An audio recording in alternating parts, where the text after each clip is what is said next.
Hi hello আসসালামু আলাইকুম। তো কেমন আছেন সবাই? তো আজকে হলো রমজান মাসের ফার্স্ট জুম্মা। তো সবাইকে জুম্মা মোবারক। আজকের দিনটা খুবই স্পেশাল, কারণ রমজান মাস আর উপর থেকে হচ্ছে জুম্মা। তো চলো আজকের দিনটা কেমন যায় দেখা যাক।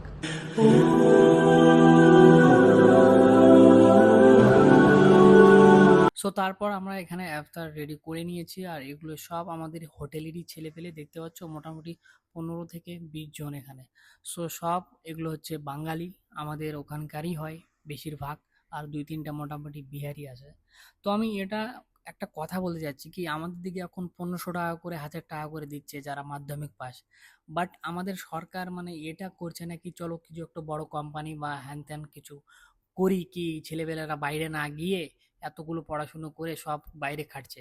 তো একটু কোম্পানি টম্পানি করলে কিন্তু ভালো হয় মমতা দিদি। তুমি 1000 টাকা 15 টাকা করে দিচ্ছ, ঠিক আছে, সেটা ব্যাপারটা বুঝলাম, বাট হায়দ্রাবাদ ব্যাঙ্গালোর এগুলো কিন্তু অনেক ডেভেলপ আমাদের ওয়েস্ট বেঙ্গল থেকে, তো ওদিকেও একটু ধ্যান দেওয়াটা দরকার। সো যাই হোক, ওগুলো বেশি টেনশন নিয়ে আমাদের কোনো লাভ নাই। তো চলো নামাজ পড়া যাক। আর আজকের দিনটা খুবই ভালো ছিল, সব বন্ধুদের সঙ্গে আমরা একটু ইফতার টিফতার করলাম আর সবাই একসঙ্গে নামাজ পড়ছি। এটা খুব একটা মানে খুব ভালো লাগে। সো ঠিক আছে, আজকের ব্লগটা এতখানি, আবার দেখা হবে কালকে নেক্সট ভিডিওয়ে। ব্লগ আমি বেশি বড় বানাচ্ছি না, কারণ হচ্ছে তোমরা বোর হয়ে যাবে, নাহলে আমি অনেক কিছুই দেখাতে পারি।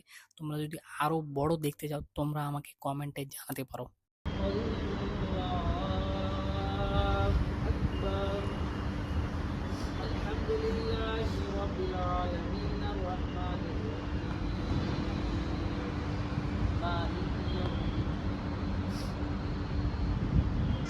إياك نعبد وإياك نستعين اهدنا الصراط